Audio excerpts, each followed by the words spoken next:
जय श्री राम, जय बागेश्वर धाम, जय गुरु कृपा। आज हम वाल्मीकि रामायण के बालकांड के 74वें सर्ग से प्रारंभ करेंगे। जय राम रमा रमणम समनम भव ताप भयाकुल पाहि जनम अवधेश सुरेश रमेश विभो शरणागत मागत पाहि प्रभो। जय राम रमा रमणम समनम। जय श्री राम। 74वां सर्ग हिंदी में।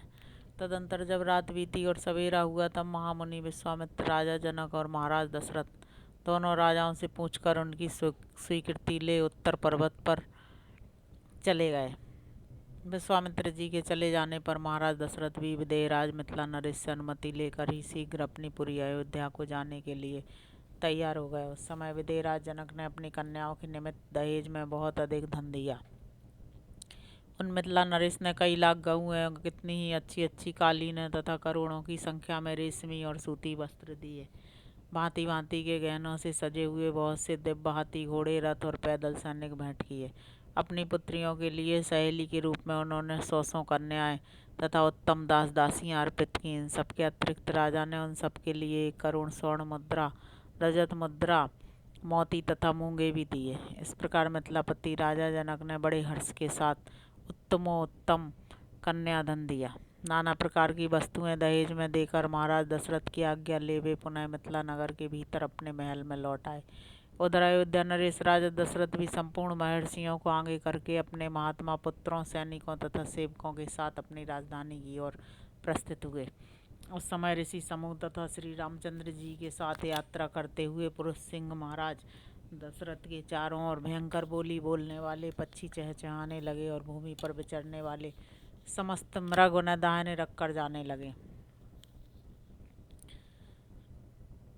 उन सबको देखकर राजा सिंह दशरथ ने वशिष्ठ जी से पूछा, मुनिवर, एक और तो ये भयंकर पक्षी घोर शब्द कर रहे हैं और दूसरी ओर ये मृग हमें दाहिनी ओर करके जा रहे हैं। यह अशुभ और शुभ दोनों प्रकार का शकुन कैसा? यह मेरे हृदय को कंपित किए देता है। मेरा मन विषाद में डूबा जाता है। राजा दशरथ का यह वचन सुनकर महर्षि वशिष्ठ ने मधुर वाणी में कहा, राजन, इस शकुन का जो फल है उसे सुनिए। आकाश में पक्षियों के मुख से जो बात निकल रही है वह बताती है कि इस समय कोई घोर भय उपस्थित होने वाला है, परंतु हमें दाहिने रखकर जाने वाले मृग उस भय के शांत हो जाने की सूचना दे रहे हैं। इसलिए आप यह चिंता छोड़िए। इन लोगों में इस प्रकार बातें ही हो रही थी कि वहाँ बड़े जोरों की आंधी उठी। वह सारी पृथ्वी को कपाती हुई बड़े बड़े वृक्षों को धराशायी करने लगी। सूर्य अंधकार से आच्छन्न हो गए। किसी को दिशाओं का भान न रहा। धूल से ढक जाने के कारण वह सारी सेना मूर्छित सी हो गई। उस समय केवल वशिष्ठ मुनि, अन्य अन्य ऋषियों तथा पुत्रों सहित राजा दशरथ को ही चेत रह गया था। शेष सभी लोग अचेत हो गए थे। उस घोर अंधकार में राजा की वह सेना धूल से आच्छादित सी हो गई थी। उस समय राजा दशरथ ने देखा, क्षत्रिय राजाओं का मान मर्दन करने वाले भृगुकुल नंदन जमदग्नि कुमार परशुराम सामने से आ रहे हैं।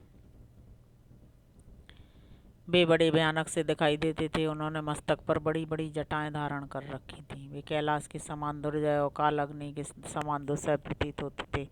तेजो मंडल द्वारा जाज्वल्यमान से हो रहे थे। साधारण लोगों के लिए उनकी ओर देखना भी कठिन था। वे कंधे पर फरसा रखे और हाथ में विद्युत गणों के समान दीप्तिमान धनुष एवं भयंकर बाण लिए त्रिपुर विनाशक भगवान शिव के समान जान पड़ते थे।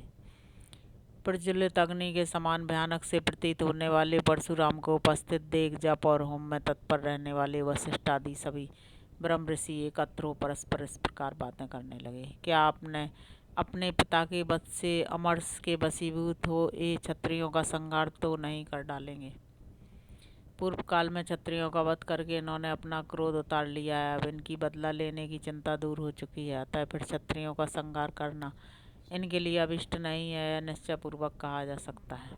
ऐसा कहकर ऋषियों ने भयंकर दिखाई देने वाले भृगुनंदन परशुराम को अर्ध लेकर दिया और राम राम कहकर उनसे मधुर वाणी में बातचीत की। ऋषियों की दी हुई उस पूजा को स्वीकार करके प्रतापी जमदग्नि पुत्र परशुराम ने दशरथ नंदन श्री राम से इस प्रकार कहा।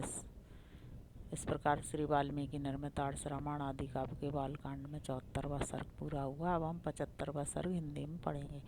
दशरथ नंदन श्री राम, वीर, सुना जाता है कि तुम्हारा पराक्रम अद्भुत है। तुम्हारे द्वारा शिव धनुष के तोड़े जाने का सारा समाचार भी मेरे कानों में पड़ चुका है। उस धनुष का तोड़ना अद्भुत और अचिंत्य है। उसके टूटने की बात सुनकर मैं एक दूसरा उत्तम धनुष लेकर आया हूँ। यह है वह जमदग्नि कुमार परशुराम का भयंकर और विशाल धनुष। तुम इसे खींचकर इसके ऊपर बाण चढ़ाओ और अपना बल दिखाओ। इस धनुष के चढ़ाने में भी तुम्हारा बल कैसा है, यह देखकर मैं तुम्हें ऐसा द्वंद्व युद्ध प्रदान करूंगा जो तुम्हारे पराक्रम के लिए स्मरणीय होगा। परशुराम जी का यह वचन सुनकर उस समय राजा दशरथ के मुख पर विषाद छा गया। वे दीन भाव से हाथ जोड़कर बोले, ब्राह्मण आप स्वाध्याय और व्रत से शोभा पाने वाले भृगुवंशी ब्राह्मणों के कुल में उत्पन्न हुए हैं और स्वयं भी महान तपस्वी और ब्रह्मज्ञानी हैं। क्षत्रियों पर अपना रोष प्रकट करके अब शांत हो चुके हैं, इसलिए मेरे बालक पुत्रों को आप अभयदान देने की कृपा करें, क्योंकि आपने इंद्र के समीप प्रतिज्ञा करके शस्त्र का परित्याग कर दिया है। इस तरह आप धर्म में तत्पर हो। कश्यप जी को पृथ्वी का दान करके वन में आकर महेंद्र पर्वत पर आश्रम बनाकर रहते हैं। महामुने, आप मेरा सर्वनाश करने के लिए कैसे आ गए? एकमात्र राम के मारे जाने पर ही हम सब लोग अपने जीवन का परित्याग कर देंगे। राजा दशरथ इस प्रकार कहते ही रह गए, परंतु प्रतापी परशुराम ने उनके उन वचनों की अवहेलना करके राम से ही बातचीत जारी रखी। वे बोले, रघुनंदन, ये दो धनुष सबसे श्रेष्ठ और दिव्य थे। सारा संसार इन्हें सम्मान की दृष्टि से देखता था।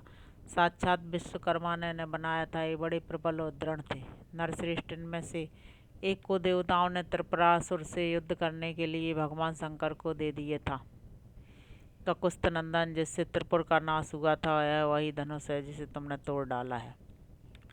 और दूसरा दुर्धर्ष धनुष है जो मेरे हाथ में है। इसे श्रेष्ठ देवताओं ने भगवान विष्णु को दिया था। श्री राम शत्रु नगरी पर विजय पाने वाला वही है वैष्णव धनुष है। ककुस्थ नंदन, यह भी शिव जी के धनुष के समान ही प्रबल है।